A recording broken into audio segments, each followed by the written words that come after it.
좋으신 하나님, 좋으신 하나님,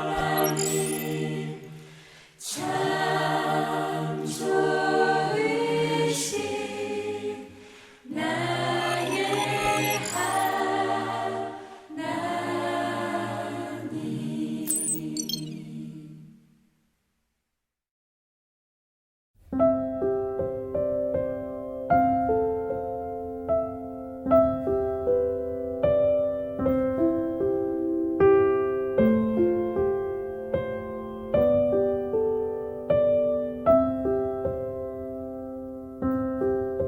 주님과 함께 숭이교회 온라인 소망의 날개 샬롬 진행을 맡은 최주원입니다. 오늘 이 시간에는 유년부 교장선생님으로 섬기고 계시는 박정우 선생님의 인터뷰와 소망의 말씀 그리고 책 소개의 시간으로 채워가도록 하겠습니다.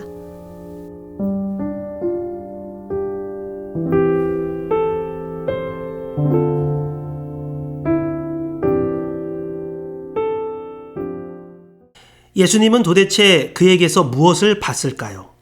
이상준 목사님의 말씀입니다. 오늘날 우리는 물질 만능 시대에 살고 있습니다. 아주 예전에는 아이들에게 장래 희망을 물어보면 과학자나 운동선수 등을 이야기했는데요. 요즘은 건물주라고 하네요. 조물주 위에 건물주라는 말을 씁니다. 전능자 하나님보다 더 확실한 게 돈이라는 것입니다. 똑같은 문제에 빠져있던 사람이기 때문에 오늘날 우리에게 빛을 제시해 줄 수 있는 한 사람, 마태. 오늘 본문에는 레위로 등장하는 사람입니다. 당시 세리들은 면허증을 발부받은 강도라고 불렸죠. 사람이 사람으로 보이지 않고 돈으로 보이는 자들.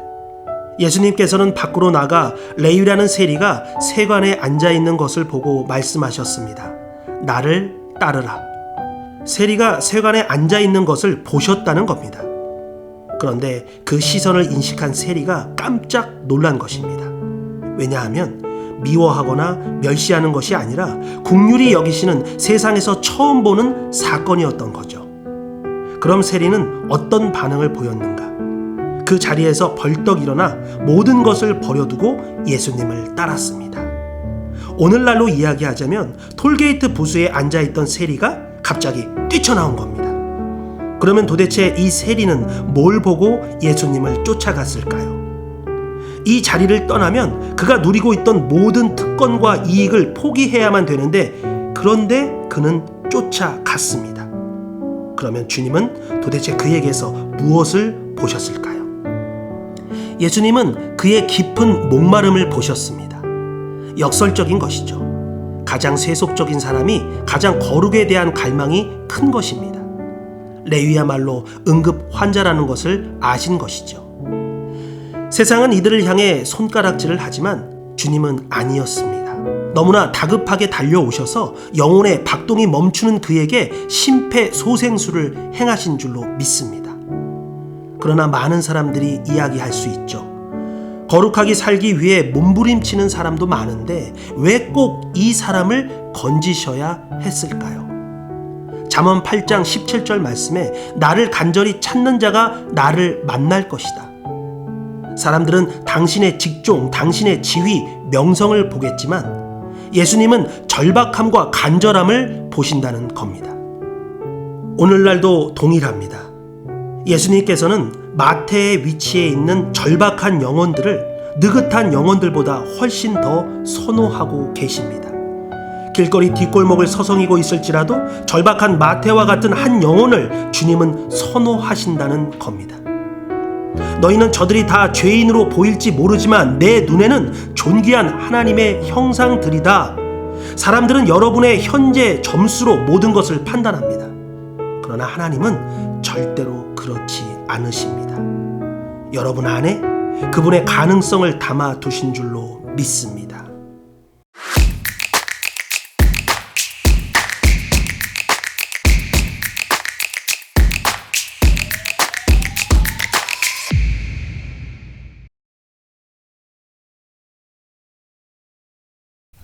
안녕하세요, 교장 선생님. 반갑습니다. 네, 안녕하세요. 반갑습니다. 네, 이 시간은 숭이인이라는 코너로 교회 성도님들께 교육국 소식과 교장 선생님의 이야기를 함께 나눠보려고 합니다. 먼저 교회 성도님들께 소개 부탁드립니다. 네, 안녕하세요. 숭이교회 교육국에서 유년학교 교장을 맡고 있는 박정호 집사입니다. 교장 선생님께서는 언제부터 숭이교회 교육국에서 봉사를 하셨나요? 20살이 되던 99년도에 처음 시작을 했고요. 중간에는 사회생활을 좀 하다 보니 한 3년 정도 교사는 못했었는데 2004년도부터 다시 시작해서 지금까지 교사는 하고 있습니다. 네, 그러면 오랜 기간 교사를 하시면서 많은 에피소드들이 있었을 것 같은데 그 중에서 재미있었던 이야기 하나 부탁드립니다. 교사를 하시는 분들은 다 공감하시겠지만 아이들과 함께 노는 것 자체가 너무 즐거운 일이라 딱히 에피소드라고 먼저 얘기할 수 있는 거는 많지는 않아요. 근데 19년도에 봄 성경학교를 할 때 저희 선생님들이 직접 아이들에게 밥을 해준 적이 있거든요. 그 아이들이 밥을 맛있게 먹고 또 그해 여름 성경학교 때 이번에도 밥 해주냐고 물어보는 아이들을 보면서 참 즐거웠던 기억이 있습니다. 네, 그러면 작년부터 이어지는 코로나로 인해서 많은 어려움들이 있으셨을 것 같은데 코로나 이후 교회 학교를 섬기시면서 가장 어려웠던 점은 무엇이 있을까요? 네, 아무래도 코로나 때문에 아이들을 보지 못하고 만나지 못하는 게 가장 힘든 것 같고요. 아이들을 매주 만나서 웃고 떠들고 즐겁게 예배드리는 시간들이 없어지다 보니까 선생님들도 많이 힘들어하고 있는 상황입니다. 지금도 아이들을 어떻게 하면 교회로 모을 수 있을지, 그리고 어린이들이 어떻게 하면 교회가 우리를 잊지 않고 있다는 걸 알려줄 수 있는지 많이 고민하고 있고, 그로 인해서 선생님들이 많은 걱정과 기도 그리고 많은 고민들을 하고 있는 상황이거든요. 코로나 때문에 모이지 못하는 게 가장 힘든 것 같아요.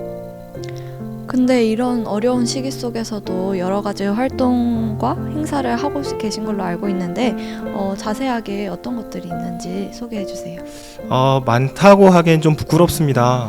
작년 추석 때 우리 아이들을 교회로 좀 불러서 치킨과 피자 그리고 김 선물 세트를 나눠줬던 적이 있는데요.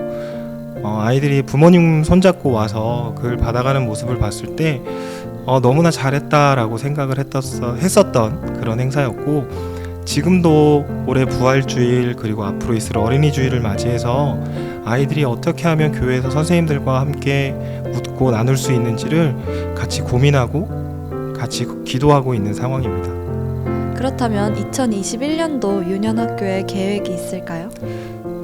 올해는 방역수칙에 맞춰서 아이들과 함께 매 주일 만나서 예배드리는 것이 목표고요.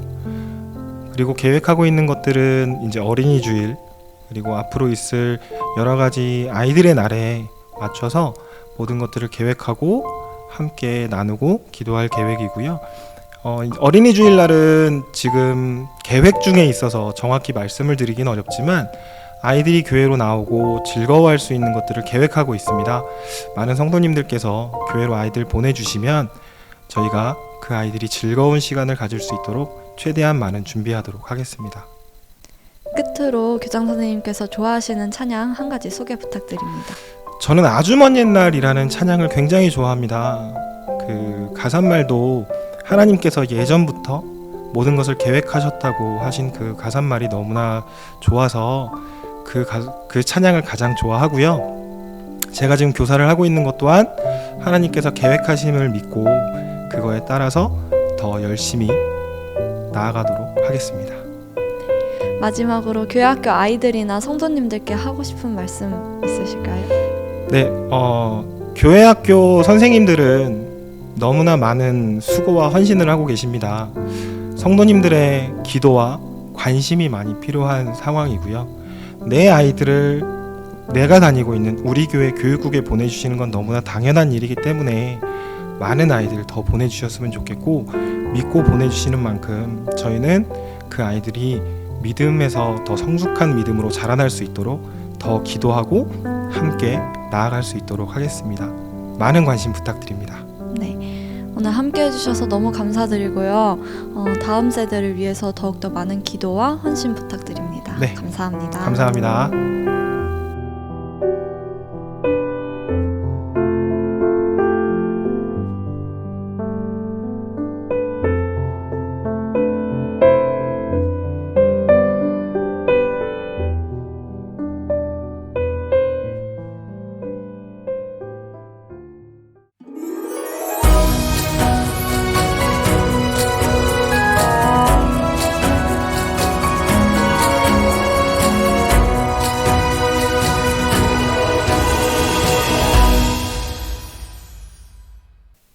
오늘 소개해드릴 책은 주님은 나의 최고봉입니다.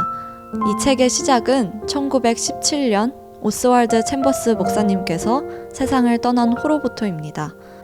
어느 날 한 군인이 아내 대신 비디 챔버스를 찾아왔습니다.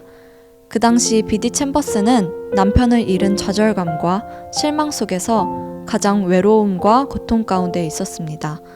그런데 그 군인이 비디 챔버스에게 오스왈드 챔버스의 메시지가 군인들에게 너무나도 필요하다고 말하는 것이었습니다. 그러면서 슬픔에 차 있는 비디 챔버스에게 소책자를 만들어 이번 성탄절에 군인들에게 선물하자는 제안을 하였습니다. 그 제안은 비디 챔버스로 하여금 앞으로 무엇을 해야 하는지를 깨닫게 되는 하나님으로부터 온 소명이 되었습니다. 하나님과 매일 동행하는 삶을 살기 원하시는 성도님들께서는 오스왈드 챔버스 목사님의 주님은 나의 최고봉 꼭 읽어보시기를 추천드립니다.